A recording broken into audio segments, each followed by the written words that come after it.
그걸 기억나니까. 우리 목사님 나오실 때 할렐루야 하면서 우리 감사의 박수도 환영하겠습니다. 우리 목사님 나오시겠습니다.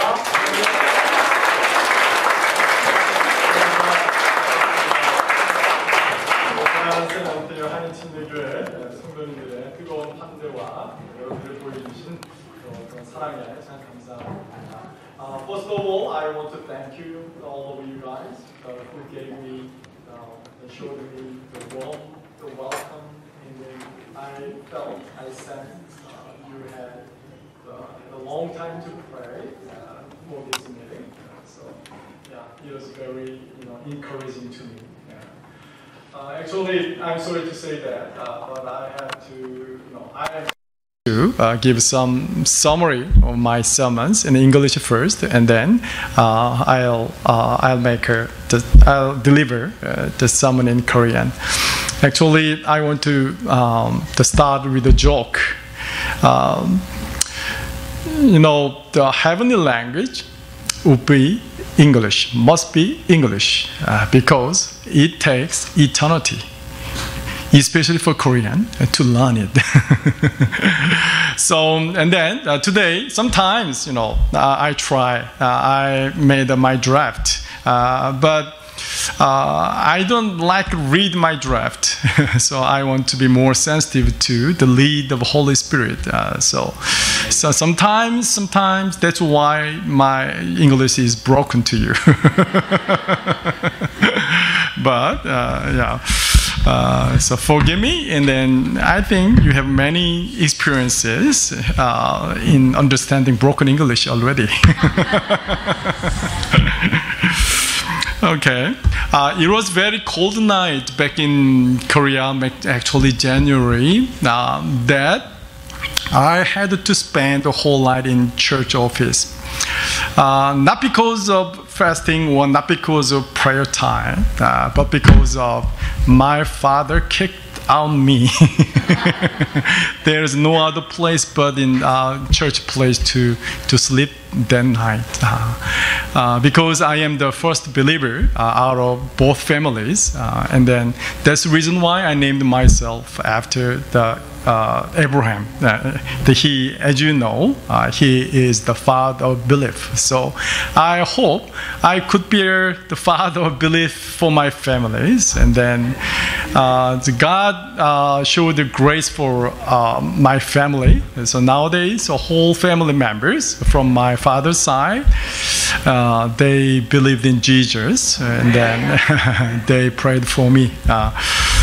But at the time, it was very sad to be kicked out of family. And then my father was an alcoholic addict.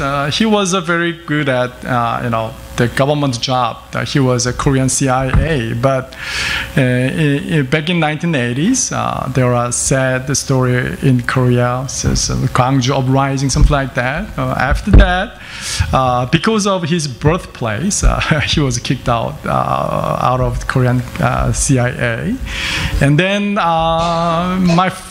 he made every effort to make to end our family, but it is very difficult for my father to adapt himself to the society at the time. So it was very bad, and he had many expectations because I am the eldest son. So in Korean culture, eldest son, he had many expectations from whole families, and we have a sort of mystery that if the first son could succeed, other brothers and sisters and younger ones could make another step toward success.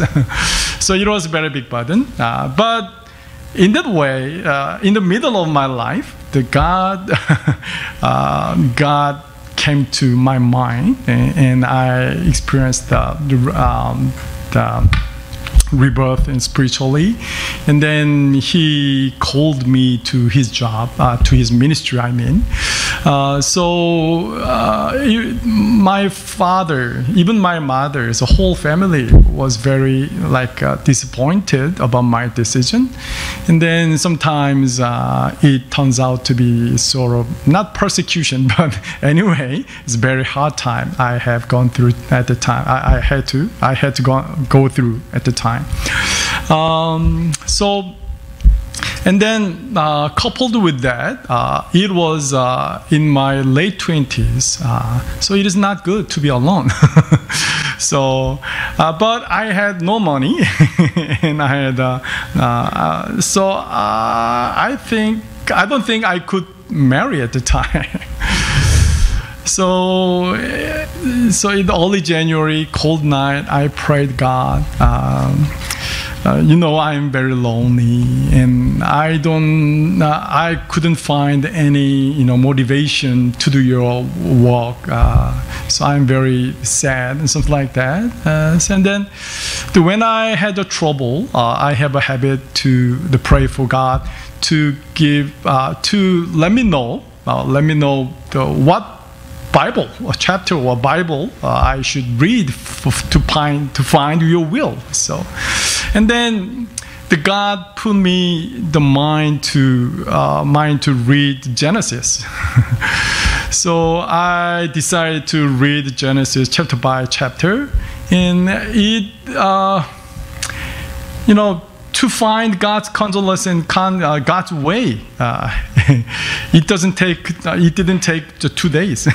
As you know, today's verse, the second chapter, I found God's way. So I still remember that night to read these verses. Actually, this is my life verses.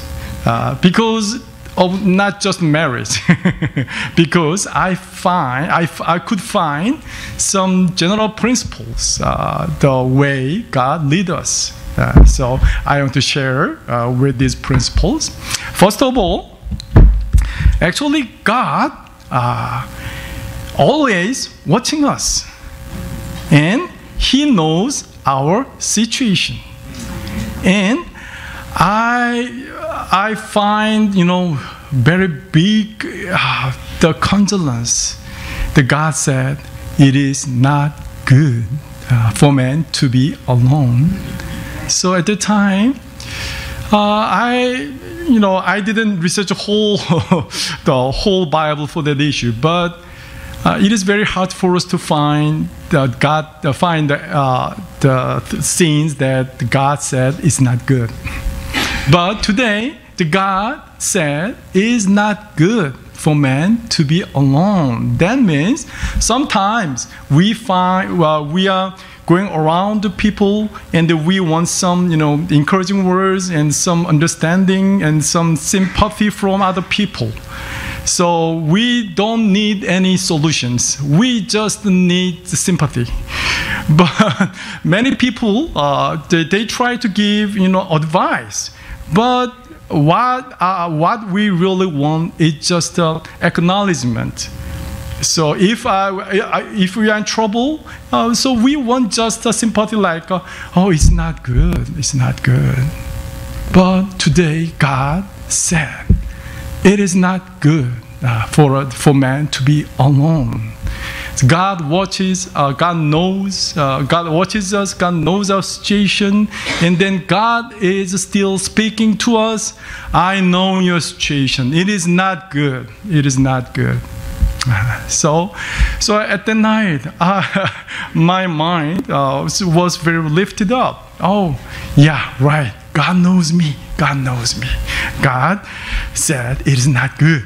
So I had some spiritual expectation what He is going to do in my life. And then, actually, I had a second surprise, second amazement from God. Though He said, I will make her spouse, her helper, his spouse. I'll make a suitable helper to him. So I could read God's willingness and God's will And I found that God always he makes his mind up in advance, right? So even today, God is speaking to you. I will help you. I'll raise you up. I'll heal you. I'll make these things to you. Amen. Amen, right? Yeah. And then, but which means, according to today's scriptures, even he said, I will make a suitable helper, right? The woman is a suitable helper to men, right? So there are so many big differences. Amen, right? Why don't you guys amen to that? Yeah, there are so many differences in men and women. There are so many issues. But if man have a generous mind, the women, she is our kind. Amen. Actually, Adam was surrounded by whole animals. He couldn't find any kind of himself, right? Yeah. So, the human being, whatever sex is the sex is, even the human being is our kind. So he can talk to, he can make himself understood, and he can give he can get some advice from women from very big different view. Sometimes it turns out to be good. So she is a suitable helper. God made his mind, make his mind in advance to help us. Then he comes with customized solution to you. I found in the States, everything customized is very expensive. Right? Yeah. The fact that God has mind is up to help us means he will come up with customized solution to my needs. Right? So that's the big thing to me that night. Oh, he will come up with the customized solution to my situation. It is another big consolation that night. And then lastly, but ironically, we don't understand God's leading, right? But he made his mind up in advance. But the next thing God did was to bring whole animals, not women, not helper, animals before Adam, and then God wants to see what kind of name the Adam would give, right? So before he gives us a big present and customized solution, God always put his work before us, his calling. He wants us to be engaged in his work, right? So at the night, I paraphrase the verses. So, okay, the God will make my helper, my wife. Okay, now I can have some belief in that. But before that, I need to devote myself to taking care of the souls that God bring to me, right? So that's my application for me.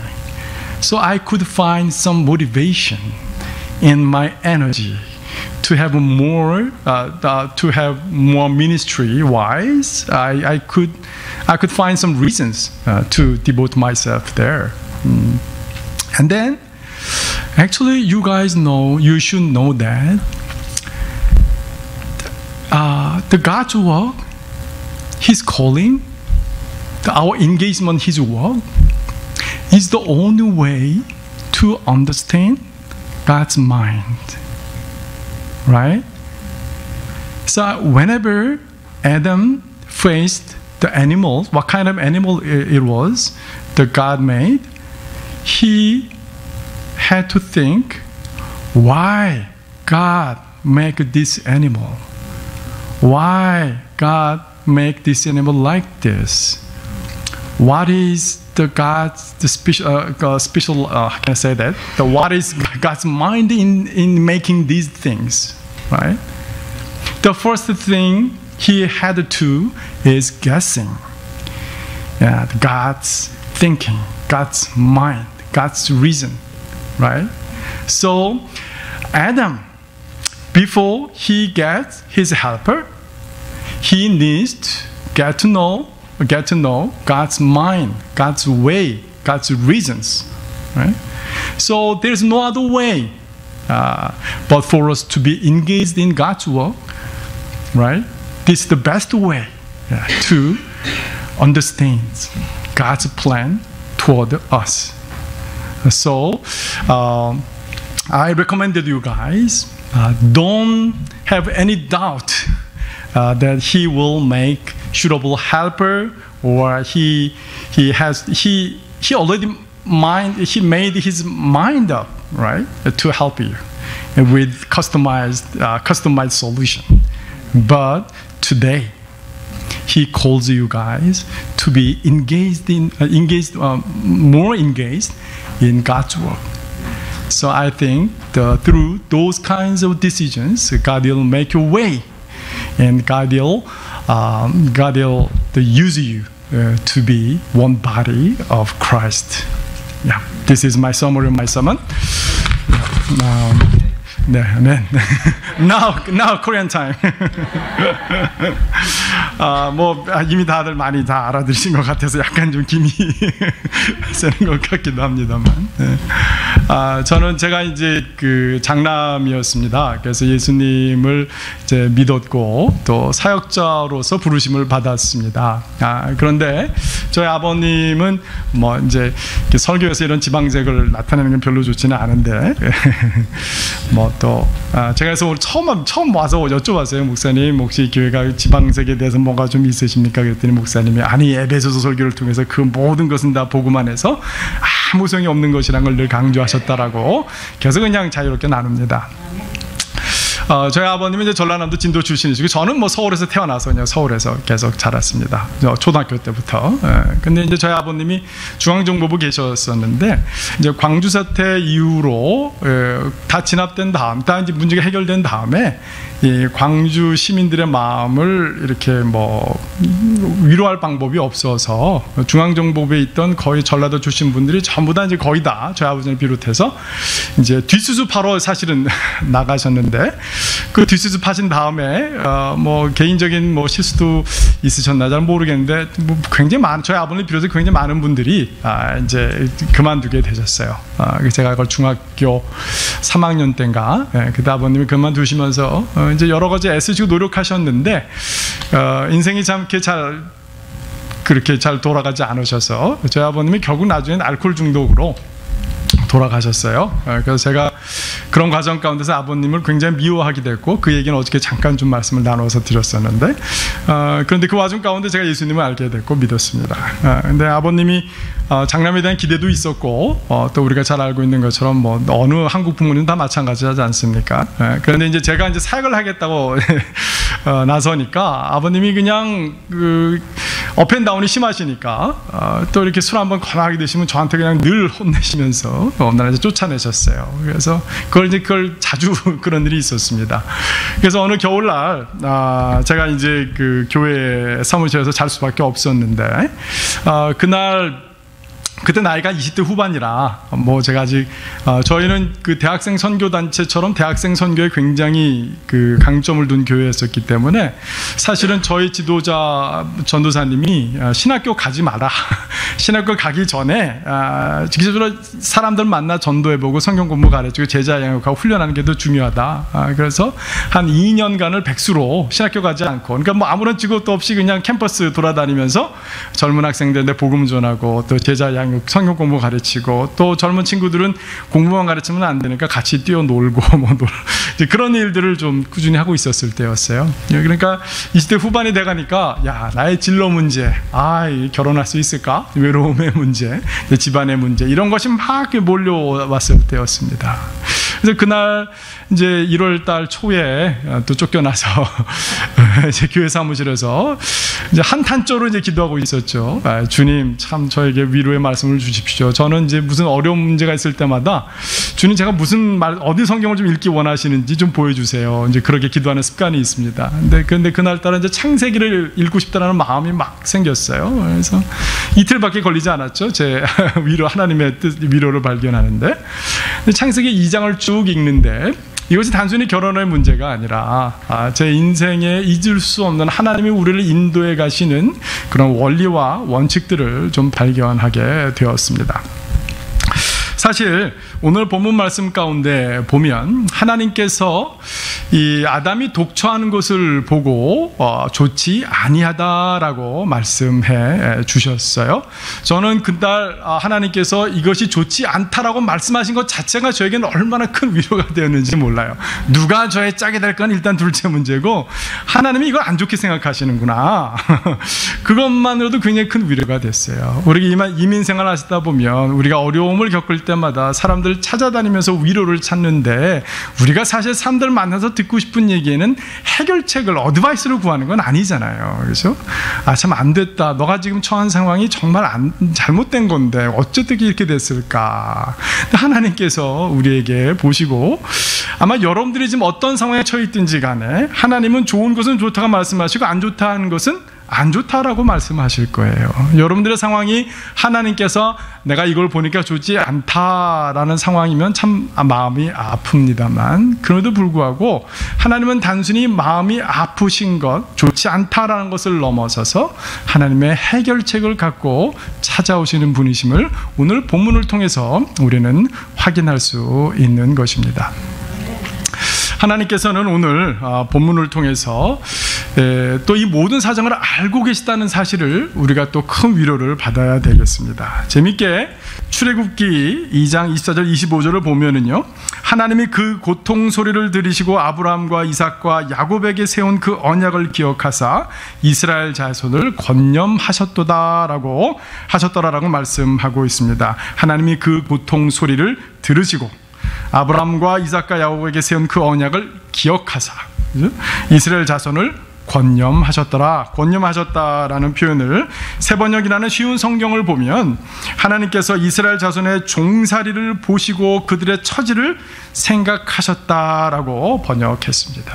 우리가 잘 알고 있는 것처럼 누가복음 7장 13절을 보시면, 예수님께서는 나인이라는 성으로 가시다가 장래 행녀를 만나셨는데, 어느 과부의 독자인 청년이 죽어 장사 지내러 사람들이 성 밖으로 나오는 길이었습니다. 예수님께서는 그 행렬 가운데 그 어미인 과부를 보시고 불쌍히 여기사 울지 말라 하시고 그 청년을 살려주셨습니다. 또 누가복음 21장 2절을 보니 예수님은 또 어떤 가난한 과부가 자신의 전 생활비였던 2렙돈을 헌금함에 넣는 것을 보시고 그 과부가 모든 사람보다 더 많이 넣었도다 라고 말씀하기도 하셨습니다. 우리 주님은 보고 계세요. 우리 주님은 알고 계세요. 그리고 우리 주님은 미리 마음 먹으시는 하나님이세요. 저는 그날 아침에 이 창세기 2장 말씀을 보면서, 제가 오늘 설교 제목이 좀 특이하죠? 리라 하시니라. 제가 그날 큐티 그 본문의 제목을 리라 하시니라 하고 방점을 빵빵빵빵. 야, 하나님은 미리 마음 먹으신 하나님이시구나. 리라, 내가 하리라. 그렇게 언제나 마음 먹으신 하나님이라는 사실 앞에서 제가 얼마나 큰 위로를 받았는지 모릅니다. 이 생각 같이 한번 따라 해보시겠습니까? 하나님은 나를 세우시리라. 나를 회복시키시리라. 아멘. 하나님은 언제나 리라 하시는 하나님이세요. 언제나 우리를 보시고 상황을 아시고 우리를 어떻게 도우실 것인가를 미리 마음먹으시는 그 하나님을 만나시는 저와 여러분 되기를 주님의 이름으로 축원합니다. 오늘 영어 성경에 보면 하나님께서 내가 이 홀로 독처하고 있는 아담에게 이 돕는 배필을 지으리라. 돕는 배필. 한글에는 돕는이라는 표현이 많이 쓰여 있는데 영어에는 suitable이라는 helper라는 표현이 좀 많이 쓰이고 있어요. 사실 이 뭐 같은 말이죠. 그러나 저는 이 본문을 쭉 보면서 하나님께서는 우리를 필요를 채우시는데 나한테 suitable한, 그렇죠? 미국 와 보니까 customized 된 것은 다 비싸요, 그렇죠? 기성복은 다 뭐 싸지도 않지만 그럼에도 우리가 맞춤 양복은 굉장히 비싼 거잖아요. 나한테 딱 맞는 것은 얼마나 소망이 돼요? 얼마나 좋은 것이에요? 주님께서는 미리 마음 먹으실 뿐만 아니라 그것은 나에게 딱 맞는, 나의 필요에 딱 맞는 해결책을 가지고 오시는 바로 그 하나님이라는 사실을 우리가 놓쳐서는 안 되겠습니다. 하나님 그러나 참 야속해요. 미리 마음 먹으셨고 나에게 완벽하게 잘 짜여진 커스터마이즈된 솔루션을 가지고 오실 것이지만 하나님은 야속하게도 그 선물 주시기 전에 아담에게 일을 시키세요. 그래서 오늘 보면 아담에게 동물을 이끌어 오세요. 그래서 아담이 그 동물의 이름들을 어떻게 짓나 보시고 했습니다. 저는 그날 아침에 그날 밤에 제가 이 말씀을 쭉 보면서 주님께서 제가 거기다 패러프레이징을 했죠. 주님께서 주원이에게 그 동물들을 지으신 동물들을 이끌어 오시니, 그죠? 그가 일컫는 바가 곧 그 이름이더라. 주님께서 내가 그 영혼들을 어떻게 돌보실 것인지 보시나 보다. 미리 마음 먹으시고 다 아시는데 완벽한 해결책도 갖고 계신데 그 전에 주님께서 내가 영혼들을 어떻게 돕나 보시는구나. 그 사실 앞에서 하나님의 그 부르심이 더 이상 짐이 아니라 이 일 해가지고 내가 결혼할 수 있을까라는 그런 염려가 아니라 주님께서 지금 내가 어떻게 영혼들을 돌보고 있나 이 사실을 보고 계시다는 사실 앞에서 오히려 더 힘이 나더라고요. 더 힘이 나더라고요. 그런데 가만히 말씀을 묵상하면 묵상할수록 영혼들을 섬기고 구원하고 교회 일을 하는 이 모든 것들, 그렇죠? 어떤 때는 우리가 생업도 바쁘고 힘들잖아요. 다 바쁘신 건 너무 잘 알잖아요. 그런데 주님께서는 여전히 내 문제는 해결 안 해주시고 자꾸만 교회 일만 자꾸만 더 하라고 목사님을 통해서 막 이렇게 어떤 때는 뭐 내일이 바쁜데 목사님 뭐 내가 지금 내 코가 석자예요. 그런 경우가 참 많지 않습니까? 솔직하게. 그런데 제가 오늘 이 본문 말씀을 보면서 아담이 이름을 지을 때마다 뭐 생각했을까? 하나님이 이 동물을 왜 만드셨지? 왜 이렇게 만드셨지? 다른 동물과 차이점이 뭐지? 이 동물 뭐라 이름해야 될까? 그러면서 얼마나 웃고 기뻐하고 즐거워하며 막 그러지 않았겠어요? 그래서 하나님의 부르심 앞에 순종하며 사는 삶이야말로 하나님이 나를 향한 계획을 알 수 있는 유일한 길이요, 하나님께서 나를 이 자리에 두신 그것을 납득하고 이해하고 수용하고 용납할 수 있는 가장 큰 지름길이라는 사실을 우리가 잊어서는 안 되겠습니다. 사랑하는 성도 여러분, 우리 주님은 여러분들의 상황을 알고 계시고 여러분들을 향해 미리 계획을 세우고 계시고 그 계획은 우리의 필요에 딱 맞춘 그런 계획인데 주님께서 여러분들에게 또 다른 일을 맡기셨어요. 그 일이 무엇인지 저는 잘 알지 못하겠습니다. 그러나 하나님의 마음을 살피면서 주님의 마음을 이해할 수 있는 그 길 가운데 저를 두셨사오니 내가 이 사역 감당할 때에 주님께서 마치 아담을 잠재우시고 하와를 만들어 내신 것처럼 나의 헌신과 수고를 통해서 가장 아름다운 것을 이루어내시는 그 주님을 바라보시는 저와 여러분 되기를 주님의 이름으로 축원합니다. 이 시간 함께 기도하도록 하겠습니다. 함께 기도할 때에 우리 그렇게 기도했으면 좋겠습니다.